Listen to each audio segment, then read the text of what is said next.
हरे कृष्णा, राधे राधे। आज का वीडियो ना बहुत ज़्यादा इम्पोर्टेंट है, तो आप सभी लोगों से रिक्वेस्ट करूँगी कि पूरे वीडियो देख लीजिएगा, तो कहीं न कहीं आप लोगों को बहुत काम का लगेगा।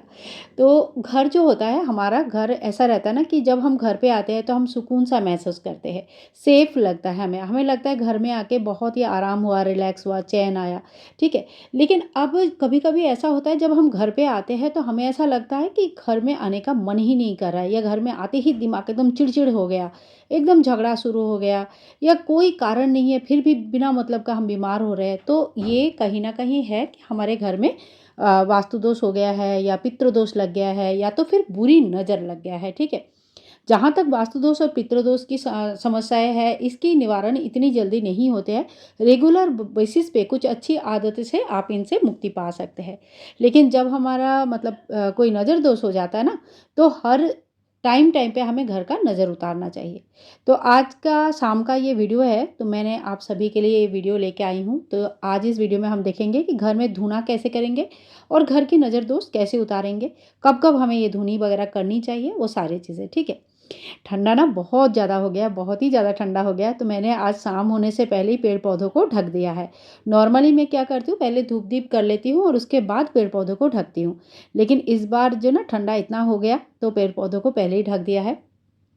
अब कान्हा जी के लिए दूध लेके आई गई हूँ, तो कान्हा जी को दूध का भोग लगा दूँगी। और नीचे एक छोटा-सा प्लेट रखती हूँ, जिससे ना नीचे जो व्हाइट मंदिर है, इसमें दाग नहीं आता है। तो अपने मंदिर का, अपने जहाँ पे भगवान रखा है, उस जगह का थोड़ा-सा ख़्याल कीजिएगा, ठीक है? तो एक मंदिर के सामने ना कुछ मोर पंख आप ज़रूर रखें। इस वीडियो में मैंने दिखा नहीं पाई, लेकिन अक्सर कोई भी वीडियो में आप देख सकते हो, मंदिर के जो बाजू में ही ना, नेक्स्ट टू मंदिर एक बहुत ज़्यादा मोर पंख का एक गुच्छा रखा हुआ है। तो इससे भी घर का जो नज़र दोष होता है ना, वो निकल जाता है, ठीक है। अब शाम के टाइम पे दिया बत्ती तो हम लोग रोज़ ही करते हैं, तो मैं भी यहाँ पे दिया बत्ती कर रही हूँ। कम से कम 2 दिया हमें जलाना चाहिए, एक हमें भगवान के सामने, ठाकुर जी के सामने, और दूसरी दिया माँ तुलसी के सामने, ठीक है। तो अभी बहुत ठंडा है, अभी बारिश हो रहा है, ये सारी चीज़ों से मतलब अपने आप को वैसा नहीं करना है, कारण नहीं ढूँढना है, ठीक है। रोज़ करना है, तभी जाके इसका कोई फल मिलता है। तो यहाँ पे मैंने धूप-दीप कर दिया। और ये जो घंटा ध्वनि है, शंख ध्वनि है, ये घर पर आप लोग ज़रूर कीजिएगा। ये जो ध्वनि होता है ना, इसका जो फ्रीक्वेंसी होती है, इससे बहुत सारा जो नेगेटिव एनर्जी है, वो चली जाती है। तो इतने सालों से जो हमारे पूर्वज ने, हमारे मुनि ऋषियों ने, बड़े-बड़े विज्ञान जो रहते हैं, वो विज्ञान ने जो भी आविष्कार किया है ना, ये कोई ऐसी हवा में उड़ाने वाली बात नहीं होती है। और एक कमेंट आया था कि दीदी अभी मोर पंख की हवा मत कीजिएगा। तो हाँ, सही बात है, अगर भाव का पूजा आप कर रहे हैं तो सही बात है कि आपको लग रहा है ठंडा लग रहा है भगवान को। लेकिन भगवान को ना मोर पंख के, चावर के हवा, मोर पंख की हवा बहुत पसंद है, और इस हवा से घर की नेगेटिविटी दूर होता है। तो अगर आपको लग रहा है कि घर में नेगेटिविटी है, तो आप ये सारे हवा ज़रूर कीजिए। एकदम सामने जाके नहीं, मंदिर से थोड़ी-सी दूर खड़ी होके ये हवा घर में मंदिर के सामने ज़रूर कीजिएगा। इसके बाद तुलसी मैया को हम दीप लगाएँगे। तो आज तो तुलसी मैया बिल्कुल चद्दर ओढ़ के बैठे हैं, कितनी क्यूट लग रहा है देखने में। तो इस तरह से हमने सबसे पहले धूप-दीप करेंगे। अब जो धूना लगाने का नियम है ना, धूना हमें शाम के टाइम ही लगाना चाहिए। आप चाहे तो सवेरे कर सकते हैं, लेकिन जो मतलब जो अच्छी फल अगर कुछ चाहिए हमें, तो हमें शाम के टाइम पे करना चाहिए, ठीक है? जैसे हम दिया बत्ती कर लिया उसके बाद। अब घर में धूनी करने का नियम हम देख लेते हैं। तो देखिए, रोज़ करना सबसे ज़्यादा बेस्ट माना जाता है, अगर आप डेली कर सकते हैं तो। अगर नहीं तो कम से कम मंगलवार, शनिवार और गुरुवार के दिन कर सकते हैं, ठीक है? अगर वो भी नहीं कर सकते तो मंगलवार और शनिवार के दिन ज़रूर कर लीजिएगा। नज़र उतारने के लिए ये दोनों दिन बहुत ज़्यादा सही रहते हैं। यहाँ पे मैंने गाय का गोबर का उपले ले लिया है, घर पे ही बनाती हूँ, और उसके ऊपर घी डाल दिया है। तो घी बिल्कुल ठंडी है तो जम गया है फिर से, ठीक है। यहाँ पे कुछ सामान लिया है, जैसे 2 लौंग लिया है, 2 काली मिर्च लिया है, और 2 थोड़ा-सा आप एक तेज पत्ता ले लीजिए, थोड़ी-सी कपूर, और ये हवन सामग्री आप ले सकते हैं। इसमें बहुत सारी चीज़ें एक साथ मिल जाता है, और नहीं है तो गूगल ले सकते हैं या लोबान ले सकते हैं, ठीक है। इसके बाद कपूर डाल देंगे और फिर थोड़ी-सी अग्नि जला देंगे, तो इससे हमारा ये प्रज्वलित हो जाएगा। फिर हम धूनी देना शुरू करेंगे, और घी देखो कितना ज़्यादा यहाँ पे जमा हो जाता है ना, बहुत ज़्यादा ठंडा है, बहुत ही ज़्यादा मतलब ठंडा लगता है। तो इसके बाद हम कपूर को जला देंगे, और आप चाहे तो ये जो गाय का गोबर का उपला है ना, इसे गैस में पहले ही जला सकते हैं और उसके बाद भी ये काम कर सकते हैं, ठीक है? जैसे आपके यहाँ पे सुविधा हो। अब जो सामग्री हमने लिया था, वो सारे लौंग जो फूल वाले लेनी है, और एक नहीं लेनी है, 2, 3, 5 ऐसा लेना है, ठीक है। तो एक-एक करके सभी को हम यहाँ पे डालेंगे। ये जब चीज़ें जलती है और इसकी जो खुशबू होती है या इसके जो पावर होता है ना, वो घर की नेगेटिविटी को दूर कर देता है। और इसके बाद जो हवन सामग्री है वो भी आप डाल सकते हैं, धूनी डाल सकते हैं या तो फिर लोबान डाल सकते हैं, ठीक है। ये सारी चीज़ें घर के लिए बहुत ही ज़्यादा पॉजिटिव होता है। और यहाँ पे घी तो इस तरह से है तो मैं थोड़ा-सा घी भी डाल दूँगी ताकि ये अच्छी तरह से प्रज्वलित हो जाए। तो देखिए एक बात पहले समझ लीजिए, ये ना कोई हवन नहीं है, ये हम धुनी कर रहे हैं। घर में शाम के टाइम पे डेली कर सकते हैं। इसके लिए अलग से कोई मंत्र आदि बोलने की ज़रूरत नहीं पड़ती है।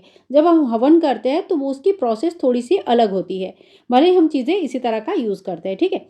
और ये जो है देसी कपूर है, ये बहुत ज़्यादा पावरफुल होते हैं, बहुत अच्छा। इसको भीमसेनी कपूर के नाम से भी जानते हैं कोई-कोई, देसी कपूर भी बोलते हैं। तो इस तरह का अलग से इसका शेप आता है। ऐसे छोटे-छोटे गोल-गोल जो होता है ना, वो अलग होती है, ये अलग होता है।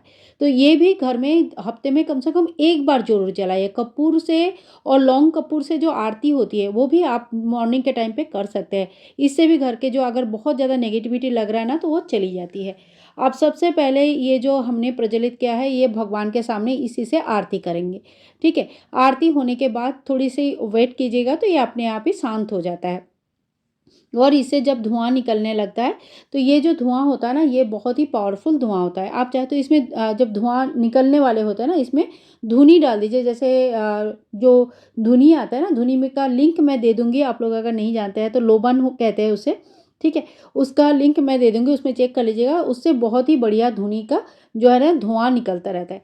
सबसे पहले जो है हम मंदिर में धुआँ लगाएँगे और उसके बाद घर के कोई भी कोना जो है ना बचा नहीं रहना चाहिए। हर कोने में, खाली टॉयलेट बाथरूम आप छोड़ दीजिएगा। टॉयलेट बाथरूम के दरवाज़ा बंद करके दरवाजे-दरवाजे में घुमा लीजिए। ऐसे अंदर तक जाने की ज़रूरत नहीं है, क्योंकि हम भगवान के सामने जलाते हैं ना, तो इसे लेकर हम टॉयलेट या बाथरूम के अंदर नहीं जाते, ठीक है। अब घर के हर एक कोने में आराम से आप इसको धीरे-धीरे आराम से घुमाइए ताकि घर के हर एक कोने में ये धुआँ जो है ना पहुँच सके। इससे घर की नेगेटिविटी दूर हो जाती है। मन ही मन यही कल्पना कीजिए कि नहीं, मैं अपने घर में कोई भी नेगेटिव चीज़ को रहने नहीं दे सकती। ये घर हमारे है, हमारे भगवान के है और इसमें कोई भी नेगेटिव चीज़ की स्थान नहीं है। तो बच्चे भी बोल रहे थे, मम्मी डर लग रहा है क्या? नहीं, डर नहीं लगता है, इसीलिए ये सारी चीज़ें करना है। डर लगने के बाद ऑलरेडी नेगेटिव एनर्जी आ जाएगा तो उसके बाद करके क्या होगा। लेकिन ठीक है, जब जब जागो तब सवेरा, तो इस काम को आप करें। अपने किचन में भी ज़रूर घुमाएँ। किचन में भी बहुत ही ज़्यादा हमें ज़्यादा से ज़्यादा टाइम हम किचन में निकालते हैं, खाना-पीना बनाते हैं और इसी से हमारा घर चलता है। तो किचन में भी ज़रूर पॉज़िटिविटी होनी चाहिए। और इसके बाद हम घर के बाहर का अगर आंगन है, तुलसी मंच है, कोई देव वृक्ष है, आप वहाँ पे भी ज़रूर घुमाइएगा, ठीक है। तो इसमें धुआँ खूब ज़्यादा ही हो जाता है बाद में धीरे-धीरे, और ठंडी के टाइम है तो खिड़की वगैरह बंद रहता है तो घर में बहुत ज़्यादा धुआँ हो जाता है। इसलिए मैं इसको तुलसी मंच के सामने ही रख देती हूँ। तो घर की नेगेटिविटी दूर करने के लिए इस तरह से आप धुनी कीजिएगा शाम के टाइम पे, कम से कम 1.5 महीने तक करते रहिए और देखिए आप अपने परिवर्तन खुद ही देख पाएँगे। तो आशा करती हूँ आज के वीडियो भी आप लोगों को पसंद आया होगा, और अगर अच्छा लगा है तो प्लीज़ लाइक कीजिएगा, शेयर कीजिएगा, चैनल को सब्सक्राइब करके रखिए। हरे कृष्णा, राधे राधे।